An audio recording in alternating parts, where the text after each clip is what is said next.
In today's video, we'll be talking about trend lines. Trend lines are probably the most common form of technical analysis, and they can be used to determine possible buy and sell zones in the market. Unfortunately, most traders don't draw them correctly. To draw the market trends properly, all you have to do is locate two major tops and bottoms and connect them. We have three major types of trends. The uptrend, that's the market creating higher lows and higher highs. The downtrend, that's the market creating lower lows and lower highs. And the sideways trend, that's the ranging market. These trend lines can be identified on any time frame. It can be identified on the 5-minute time frame. This is the market being a downtrend on the 5-minute time frame, creating lower highs and lower lows, heading to the downside. It can be identified on the 1-minute time frame, right? This is the market being an uptrend at this point, creating higher highs and higher lows. This is the market trend at this zone. Market being an uptrend, creating higher highs and higher lows. It can be identified on the 50-minute time frame. This is the market creating lower highs and lower lows at this point. This is the market creating lower highs and lower lows, heading to the downside. It can be identified on the daily time frame. This is the market creating higher highs and higher lows on the daily time frame, heading to the upside. Trends are identified by matching up 2 points. What do I mean by matching up 2 points? As we've seen at this point, market is heading to the downside, creating lower highs and lower lows. This is the lower high structure. We got the first point at this zone.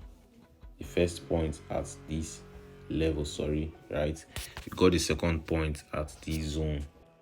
So once we've gotten the first and second test of a trend level, there's an identification of a trend. But to confirm this trend line, to confirm this downward trend, we should get the third test of it, which we got at this point. We got the first test, the second test.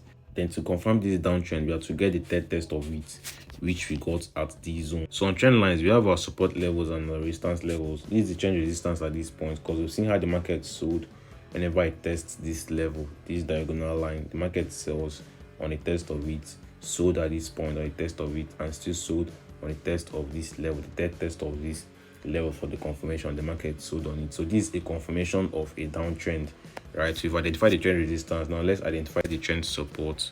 So we got the trend support at this point, right? We got the trend support at this point.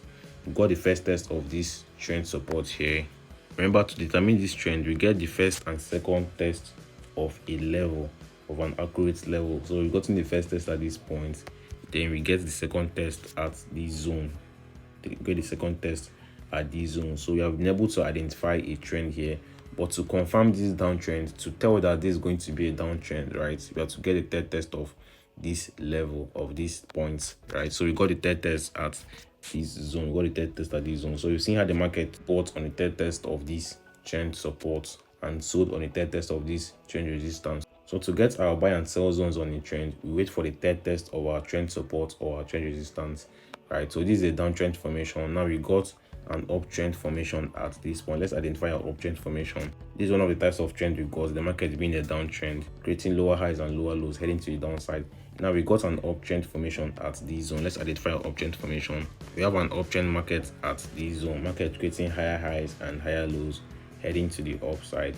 Like I said earlier on, to identify a trend, we have to match up 2 points. Price should test 2 points. So we got the first test at this zone, we got the first test at this level, then the second test at this zone, the second test at this point, and we got the third test of this trend at this zone. So there's a confirmation at this point.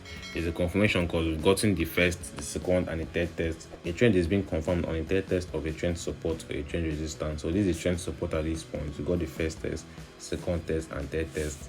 Confirmation of the trend, right? The market bought to the upside. So we've seen how the market still came to this level, though we didn't get a proper test at this zone. We didn't get a proper test of this level, but the market still bought on the approach of this level. So this is a confirmed uptrend support. Now let's identify the trend resistance at this zone. This is the trend resistance, market creating lower highs and lower lows, heading to the downside. We got the first test at this point. We got the first test at this zone, right? Let's identify it. First test, no confirmation yet. Then the second test, there's an identification. Then the third test at this point, there's a confirmation of this uptrend. We have seen the market creating higher highs and higher lows. This is the trend resistance level and this is the trend support level. We've seen how the market sold on the test of this resistance level, sold on the test of this resistance level, sold on the test of this resistance level. So to get our buy and sell zones, we have to wait for price to give a third test of our trend support or trend resistance. We see the market came to this level the third time and sold from it as a resistance, as a trend resistance. Price too came to this trend support the third time and bought from it. The fourth time it still bought from it. So this is an uptrend formation. Now let's identify a ranging market. A ranging market is a market that creates equal highs and equal lows, right? A market that creates equal highs and equal lows. It's called a sideways trend. So we got a ranging market at this point. We got the lows at this zone. This is an equal low, and we got the equal highs at this point. So why is this an equal low? You've seen how the market sold to this level. So the market sold to the downside, pushed back to the upside, came back to the same level the second time, pushed back to the upside. So these two lows are equal, right? No one is lower than each other, no one is higher than each other. They are equal, reversing on the same level. We got the third lows at this point, the third equal lows at this zone. So this is the equal highs. Basically, this is the equal highs. We got the first high at this point. Let's spot these levels. The first low here, right? The second low at this zone, and the third low at this point. These three equal lows. To confirm a sideways trend or ranging market, we have to get a third test of it, just like the uptrend and downtrend market. So on the third test of this level, an equal lows has been confirmed. This is a support lows, a support equal lows. The market bought on the third test of this level. So we got the range resistance at this point. We got the first test on it here. First test, second test of it, second equal highs at this point. A ranging resistance has been identified. Then the third test of this level, the third test of this equal highs, a confirmation of a ranging market. So this is the ranging resistance and this is the ranging support.